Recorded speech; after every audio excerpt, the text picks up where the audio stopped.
Cyrax. If you are watching this video, and it's not on Cyrax and Flyrax's channel, please tell a member of staff. We reserve the right to instruct our lawyers to insist on the death penalty for copyright infringement.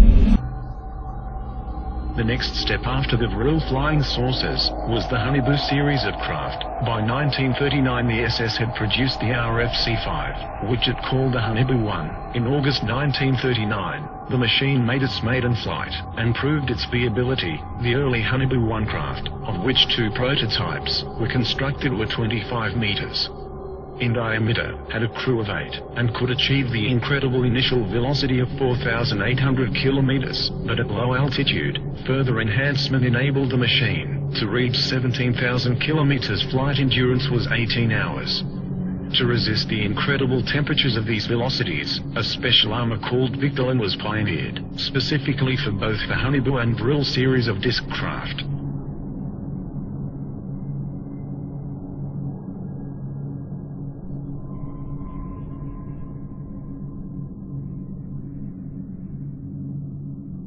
The Haunebu 1 had a double hull of Victolan. The early models also attempted to test out a rather large experimental gun installation, the twin 60mm KSK strong ray cannon. It has been suggested that the ray from this weapon made it a laser, but it was not. It could transmit a powerful energy burst suitable to pierce up to 4 in of enemy armor.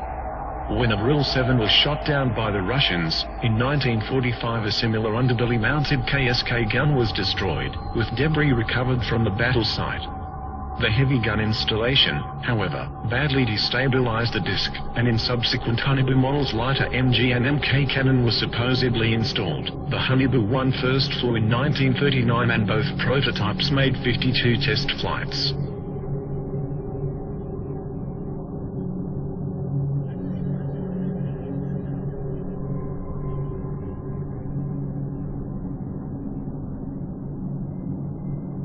In 1942, the enlarged Haunebu 2, which was 26 meters diameter, was ready for flight testing. This disc had a crew of 9, and could also achieve supersonic flight of 6,000 to 21,000 kilometers with a flight endurance of 55 hours. Both it and the further developed 32-meter diameter Haunebu 2 had heat shielding of 2 hulls of Victolan.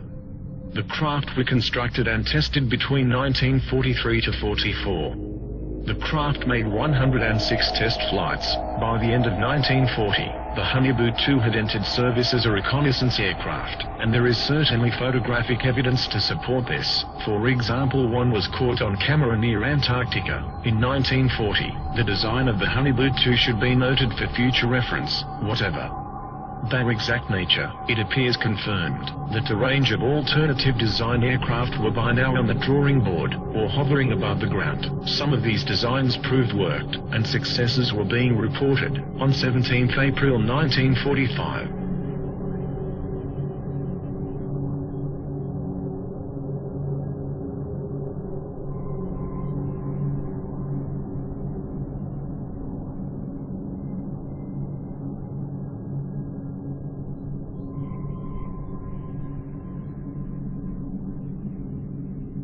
by 1944, the perfected war model, the Haunebu 3, was tested.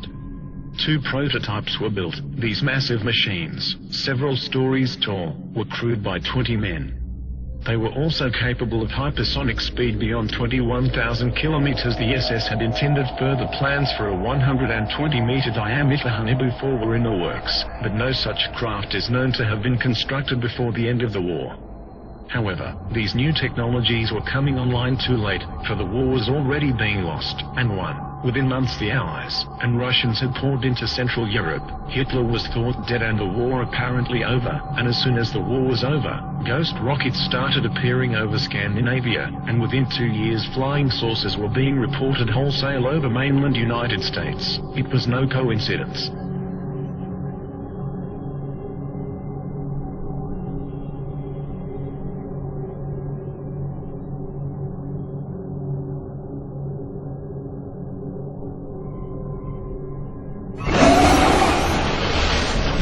Campus.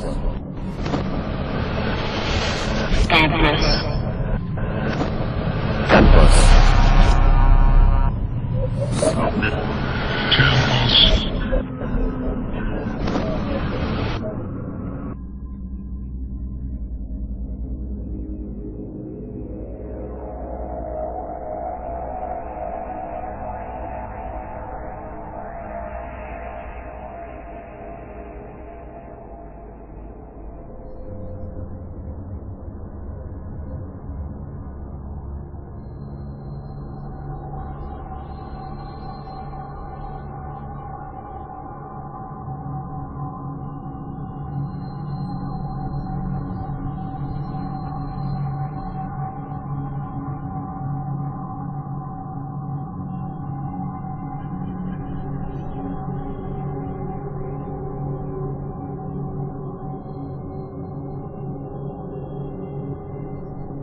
the new believers.